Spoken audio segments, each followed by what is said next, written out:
So this is where kind of the deliberative democracy kind of movement kind of comes in, right? It's been going around for 30 years in a sense, some organization, but really the last 10, 15 years kind of exploded, both academically, like if you search for the term deliberation in journals, it's kind of shooting up, but also in terms of organizations that are involved in this, right?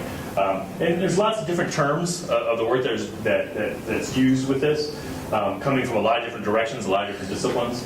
But this is kind of how I define the work and some kind of key components. And then the rest of the next 2 days are really kind of applying some of these. But it's an approach to politics being broadly kind of problem solving, right? I don't get too caught up on that word. And with citizens, not just experts and politicians. So like the Venn diagram, it's about bringing citizens, experts, and politicians together to kind of make decisions and address problems. Often working with facilitators or process experts, and we'll talk a lot about facilitation this afternoon. This kind of goes to that notion that right now we don't seem to have this, we don't think like this, right? Again, human nature wants things to be simple. Most of the way, we're really good at talking with people we agree with, really bad at talking to people we disagree with. So most of our processes, we assume you need a facilitator now to help you have a conversation. Right? But like I talked about, you can develop better habits. In some ways, the purpose of my organization is to make it self-irrelevant, right? That we build up such a culture of deliberation and collaboration in Fort Collins that they won't need my students anymore, right? I imagine I have some job security, so it'll take a while to kind of transform that in a way, right?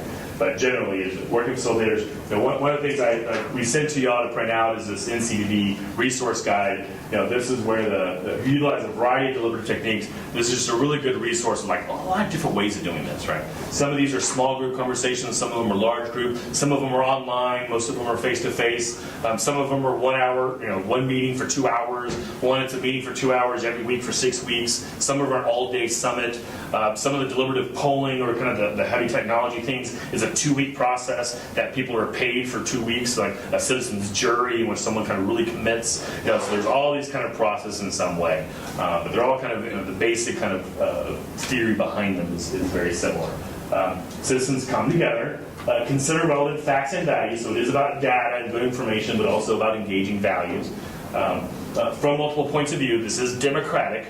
Right, so that's a heavy burden on me, is to make sure we get beyond just the usual suspects and beyond kind of the common assumptions in a way, and really think about different issues from different sides. And we'll talk more about those tensions as we go. Listen to one another. This seems typical, but most public process is not designed for anyone to listen. Right? Most public process is for people to speak, one at a time in the microphone. I don't know how often you go to a city council meeting or a public hearing. Right? But the people waiting in line aren't really listening to each other, right? Most city council and school board, the school board or the city council are not allowed to respond, right? They don't want back and forth because they don't want people to start yelling. There's some reasons for that, right? But if you have a controversial issue, you might have 100 people in line to talk about that issue. 100 people will speak, each for 3 minutes. The microphone turns yellow and then red and stops them from speaking, right? So it doesn't take all night. And then the city council can respond, right? So there's literally there's no interaction whatsoever, right? It's one at a time on the microphone. It's a collection of individual opinions. They call it a public hearing. No one's actually hearing, right? It's a public talking, right? That just kind of goes through, right? So our processes are designed for people to actually listen to each other. Listening is kind of a key democratic skill that's rarely talked about, right? Consider the underlying tensions, tough choices, and consequences, what I've been talking about all morning. Are willing to refine and adapt their opinions and interests, and this is a key theoretical point, right? Most of our processes are designed for people to express their opinion, right? Our process, democracy kind of requires people to refine their opinion, to improve their opinion. But we're also impartial. We're not designing the process to get them to think differently in a certain way, right?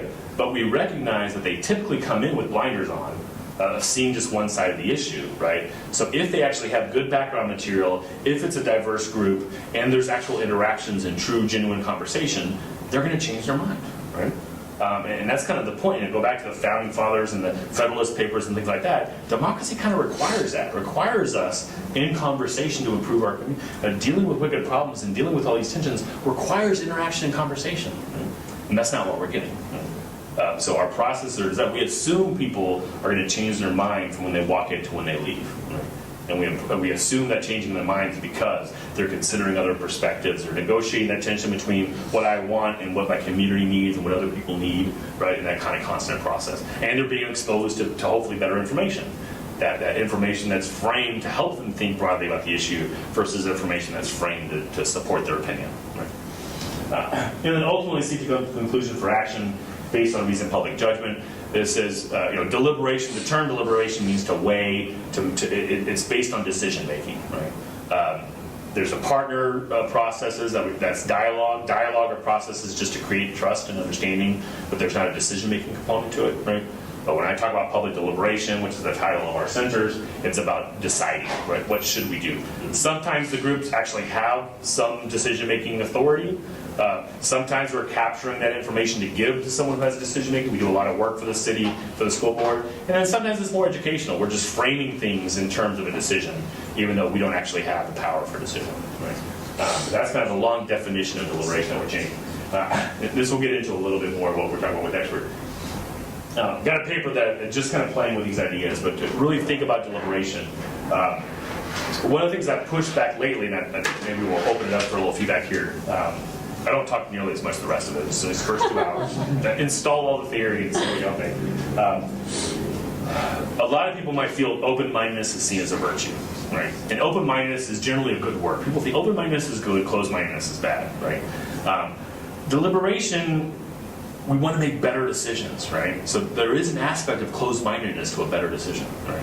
Our process is, we need to start with open-mindedness, but at some point we need to close it. So I've been pushing back on my field of this glorification of open-mindedness, right? Because extreme open-mindedness is just as bad as extreme closed-mindedness, right? If everyone's ideas are perfectly equal, right, then we never make a decision. Right? And communities require us to make decisions. We need to discriminate between better decisions and worse decisions, right? So we're kind of pushing back on open-mindedness in some ways as an inherent virtue. And the issue, we want to find the right balance. We want our minds open in the exact right amount. Right? I mean, higher ed, in some ways, yes, we want open-mindedness, we want to expose diversity, we want to see lots of different ideas, but higher ed is also about developing knowledge and pursuing truth and those type of things, which has some closed-minded aspect to it, right? So there's a negotiation there in deliberation, and we'll see a little later on, process-wise, how we kind of shift from open-mindedness to closed-mindedness. And then the same thing is kind of with experts, right? We're trying to find that where experts aren't dominating too much, and everything is kind of driven by data in a sense, but also we want to get away from a lot of people that do my work are almost anti-expert, right? There's this assumption that we need to give the power back to the public, and the experts have too much power and those type of things, right? So I'm coming from an argumentation perspective where good data is critical, right? But I also see sometimes where data dominates too much because we want to focus again on what can be measured and what's kind of more empirical and those type of things, right?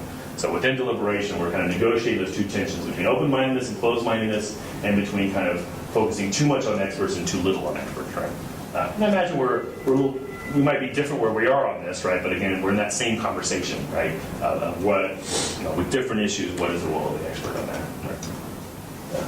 So this is the map. I'll go through this a lot more tomorrow morning. But this is the theory, the cycle of deliberative inquiry, which is the work that we're doing, right? So when I pick an issue, when an issue kind of gets on my radar, the first thing I do is I do deliberative issue analysis, which is, again, looking at the underlying intentions, right? Looking at how all the different individuals, the one at a time at the microphone, the letters to the editor, how they talk about the issue, right? I'm both looking at the experts. What do the experts say? What do we actually know about what works and what doesn't work with this issue? But then what also the people are saying? What are the activists saying? Right? What are the values people are using? What are the stories people are using? Those kind of things, right? To start getting a sense of the issue, basically to create a map of an issue. I have all these voices, right? First thing I typically do when an issue jumps up to me is I'll try to find a good article like on CNN.com or some kind of popular website that has like 200 comments, right? Because then really quickly I can kind of get a sense of, okay, how are people talking about this, right? Again, individually those comments are horrible, but as a whole it gives me a sense of, okay, these are the things kind of people are talking about, right? So the deliberative issue analysis, I'm researching it and I get into a little bit more on some other pages in the workbook, but I make a distinction between scientific analysis. Scientific analysis is kind of looking at what is, right? What do we actually know kind of concretely, right? Strategic analysis is more, I've already got my position, let me go find evidence of it, right? And a lot of our work, actually, I think a lot of the assignments we give our students are this, right? Well, I teach public speaking, I teach argumentation, I teach persuasion. Most of the time we're telling students, it's like, make a decision and then go find evidence of it, right? It's very easy to do that with any issue, especially with the internet, right? No matter how bad your argument is, you can find some statistics that support it. You can find some good quotes that support it. What deliberative issue analysis is, instead of picking a position and seeking information from it, or just looking for kind of hard scientific information, we're asking the question, what should we do, right? And we're looking at options, so we're starting with a question versus a conclusion, right? So that's the issue analysis. Then convening is, how do we get the right people in the room? Probably the hardest part of our work, right? Because again, the loudest voices are going to show up inherently, right? With most issues, you'll have a bell curve, right? That people feel really strongly on one side, feel very strongly on the other side. Most people are going to be in the middle. Those people in the middle don't show up, right? So how do we get that? How do we get beyond the usual suspects? For me, I always kind of make the joke that in Fort Collins, in my community, if I don't do a good job of convening, of getting people out, I get white, older, progressive women. That's who shows up at my events, right? So if I want younger people, if I want men, if I want conservatives, and if I want white, older, progressive women, and if I want any kind of diversity in terms of ethnicity, I have to do my work, right? So convening is, how do you get the right people in the room to have this conversation, in a sense. And then facilitating is the actual events themselves, right? And I use the term interactive communication. That is somewhat redundant. Communication should inherently be interactive, but again, most of the time it's not with tough issues. Most of the time it's one way, right? Again, letters to the editor, or time with that microphone, or bumper stickers, or t-shirts, or whatever it is, right? So the actual interaction, real people talking to each other, is we have to kind of create that, right? And then from that is the reporting. Basically what we're doing with our meetings is we're creating new data that doesn't exist, right? It's very easy for me to find opinion on issues, but we take all those opinions, we make sense of the opinions, we create maps, we create discussion guides or backgrounders or something people to react to, and we put people in circles to kind of talk about it. We give them a facilitator and a specific process, and you'll see my facilitator is very active in the kind of questions they ask. So we're getting people to talk about those tensions. We're getting people to talk about kind of tough issues that they don't normally talk about.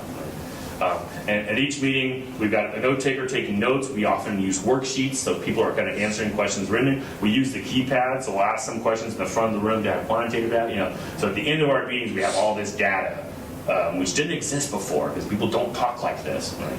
And that helps us. So that kind of cycles back to the deliberate issue analysis, right? Okay, now what happens before everyone was. It's called paradox splitting, right? They're talking about freedom or they're talking about equality. So in the conversations, we pit them against each other. Let me give you a real life example. Helping the school district hire a new superintendent, right? So first they do a survey, and one of the questions on the survey, 2,000 parents answered the survey, what kind of characteristics do you want in a new superintendent, right? They give me all that data, right? This is a deliberative issue analysis, right? Literally almost half of the people said, we need a strong leader that makes the tough decisions. And half the people said, we need a collaborator that listens to all voices. Some form of those two, right? Both are good things, right? Would you rather have a strong leader or a weak leader? Strong leader, right? Would you rather have a collaborator or a terror, or someone who dominates? Well, you want a collaborator. But strong leader and collaborator doesn't fit together very well, right? A strong leader makes tough decisions, right? Collaborator talks and listens to everybody, right? So then we had a public meeting where we basically laid that tension out. We told people, half of y'all said this, half of y'all said that. That doesn't fit together, right? How do we negotiate that tension? What do y'all want? Right? So again, people were having a conversation they didn't have, right? Because the people that are saying strong leader weren't thinking, we want a strong leader, but I'm willing to give up this, right? And people that are saying, we want a strong collaborator wasn't saying, but I'm willing to give up this. They were just seeing the advantages of their perspective, right? So then by putting them together in conversation with each other, all of a sudden they're struggling with the tension, right? And what are we going to give up? Not just what values you want, but what are you willing to give up when there's an inherent tension, right? So the reporting is we get reaction of people to that tension that we didn't get in a survey, because in a survey I'm just giving an individual opinion. I don't have to kind of deal. Now there are some ways to ask survey questions that get at tensions. Right? I love even if questions. Are you willing to support this even if it means this? Right? All of a sudden people are struggling a little bit more on how to come up with that. Right? So the way the cycle is, we're trying to, hopefully each kind of path around the cycle, we've improved the conversation, right? We've created more understanding across perspectives. We've brought out some of those tensions and kind of negotiated them some. We've improved the quality of information, right? We've kind of undone bad information and negative assumptions, right? And we've improved kind of understanding of things. One real life example of that, again, working with the school district, dealing with small schools that were closing. Our funding model in Colorado is schools get funded per student, right? So some neighborhood schools that were kind of growing older, didn't have as much kids, had fewer kids, right? So they're kind of, should we close the school and kind of combine two schools? But for parents, the assumption was a small school means small class size, and everyone assumes small class size is a good thing. There's fewer students in the class, my student will get more attention, right? The problem is for a school, if they don't have enough students, they don't have enough funding, right? So one school might have, say 70 kindergartners, and they can divide it up into 4 classrooms because they can pay 4 teachers, right? A small school might only have 40 kindergartners, but they only have enough money for 1 teacher, right? So the large school has smaller class size than the small school, but parents didn't get that, right? So we ran 3 nights of forums about how do we deal with this tension. No one wants to close the school, right? But we need kind of economies of scale and those type of things. But the first night, my students told me afterwards, they remember me talking about that, saying, people at the tables kept on saying they liked the small class size. So at the next meeting, we started off and we explained that. We realized there's a public assumption out there that's wrong, that's making it hard for us to actually talk about this issue, right? So then we were able, the next meeting, to kind of clearly, talk through that and explain that before the forums.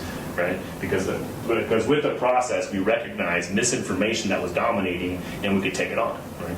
And the fact that we were a trusted kind of community source, we could undo that misconception without being seen as, But the problem is each side kind of tries to undo their misconceptions of the other side. No one trusts anybody, right? So what happens when you have a trusted community member that, again, doesn't seem to have a dog in the fight, right? And we can kind of undo those misconceptions in ways that others can't. Right? Then we have action in the middle, right? And this has been an interesting kind of thing in a way, because we get criticized sometimes of just talking forever, right? So at some point you move to action. Now that action can be very complicated. In deliberative process, action is very broad, right? Action is individuals acting differently. Action might be nonprofits working differently. A lot of our processes have created new nonprofits. Right, so we have new 501c3 organizations that come out of our meetings, in a sense, because we realize we need a linchpin, right? We need someone that kind of focuses on that, right? So we have a new homelessness kind of organization got created by some of the stuff that we did, and a senior transportation coalition, and a partnership for age-friendly community. So that's kind of a form of action. And action sometimes might be policy change, right? So school district or the city government changes certain things, or new funding mechanisms, or we worked a lot with our United Way. United Way has completely changed the way they do funding of grants, right? Partly tied to some of the work that we did with them in terms of poverty and needing to spark collaboration. Our United Way now, instead of individual grants and nonprofits working in the same area have to all come together and do one collaborative grant. So like every nonprofit doing early childhood education has to come together and as a group ask for money versus individually ask for money, right? Because they recognize the importance of collaboration, the importance of groups. And as part of that is they all have to agree on metrics, right? They all have to be measuring the kind of same thing so we get better data as a community of what works and doesn't work. Before, every single nonprofit measured their work in a completely different way, right? So action kind of works in a lot of different ways. But the reason I have this in a cycle versus a linear process is we're not going to come up with an action that solves the problem, right? We're going to come up with actions that hopefully help negotiate the tensions in the problem and then kind of hopefully improve the quality of life and improve the way we're dealing with those values. But the action just kind of changes the conversation in a way. Right? And so that's kind of the model we're going through. So